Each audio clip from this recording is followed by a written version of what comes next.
cycle day 17, and the clinic called this morning to give me the really important update on my 4 embryos. They actually pull them out of the embryoscope on day 3 of incubation, or day 3 of 3 days after collecting them, and they grade them. And I missed the call this morning. I actually slept through it because I was up nearly all night with the most excruciating pain of my entire life. I actually laboured and birthed Charlotte completely natural with no pain relief, and I can tell you that last night's pain topped that 100%. I ended up taking some pain relief, and it was from constipation. So I've never had that before in my life, and I believe it's from the progesterone and also the actual egg collection procedure. It just slows down everything, and I probably should have gone to emergency. That's how I felt. That's how much in pain I was. But I couldn't imagine going to emergency feeling as blocked up as I did and as in pain as I did, and using the emergency room toilets, you know, if I needed to. And so basically I just lay there and cried in pain for majority of the night. I really didn't know what to do. And I finally fell asleep, and I slept through the call this morning from the clinic. The clinic was ringing me to tell me how my 4 embryos were going.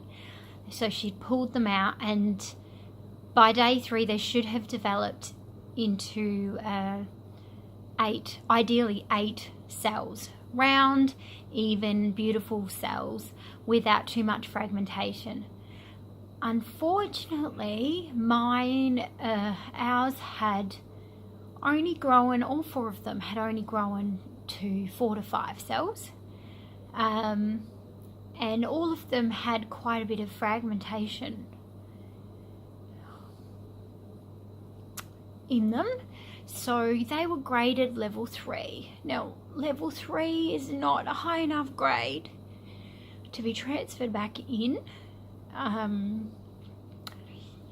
It just means that they're not going to make it. They're probably not going to make it to blastocyst stage, and they're going to monitor them for another few days, but they're really quite behind. And with all the fragments, I'm not quite sure what that means, but it just means there's a whole lot of other stuff in there with the embryo. And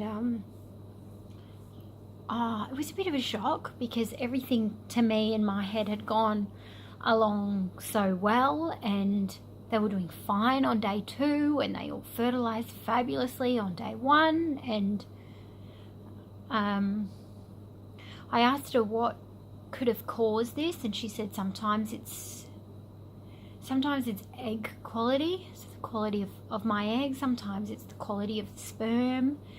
And then I read on Google that it can sometimes be obviously the whole lab procedure and their storage. I have a gut feeling that it's probably my eggs. I have quite a low AMH, and I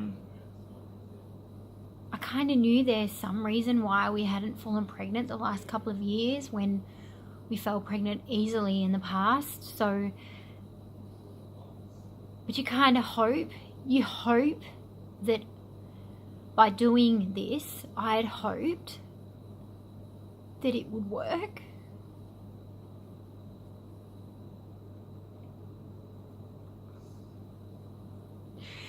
I'm not quite sure what is next for us. I'm not quite sure whether, because I was on the highest dose of hormones, I don't think there's anywhere. So it's a numbers game. I really need a lot more numbers. I need higher egg numbers for it to be a success. So the higher the egg numbers, the more chance that I have quality eggs, and that it would work. So I'm not quite sure what it means from here, whether IVF is still an option for us or what our options even are. Charlotte, because I've been quite upset, as you can imagine today, my little girl Charlotte, who wants a baby brother or sister more than anything, said to me, "Mum, what have you done to your eggs? Why did you have to do that to your eggs?" It's very sad. Very sad. The clinic is going to ring me up tomorrow and let me know if there's been any change, and I will definitely report back.